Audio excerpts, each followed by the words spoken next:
Hi, my name is Emilie, and today I want to tell you about my research project about mastitis prevention and milking management. Meet my thesis director, Dr. David Kelton from the University of Guelph.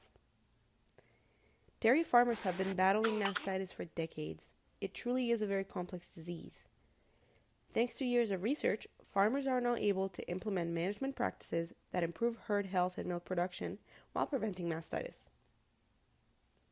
We wondered, when it comes to milking management, what practices are most commonly used by producers across the country? So my team and I went ahead and asked them. The aim of the study was to benchmark the management practices used in Canadian dairy farms. Now, numbers can be very informative, but they don't tell us why some people put into action certain practices while others don't. We decided to have some discussion-based focus groups to ask the experts, which are the farmers milking the cows. We analyzed that data very carefully and used a process called thematic analysis, where the words used by the farmers are coded and themes arise from grouping certain codes together. Producers mentioned two kinds of barriers when it came to implementing milking practices. A physical kind, which includes money, time, and labor, and an intrinsic kind, which include habits, priority of mastitis on their farm, and misinformation.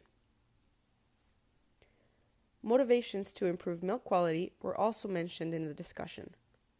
By sharing their thoughts, producers mentioned incentives for quality milk, avoiding penalties and economic losses, and the overall health of their animals, amongst others. Now, why does this even matter, you ask?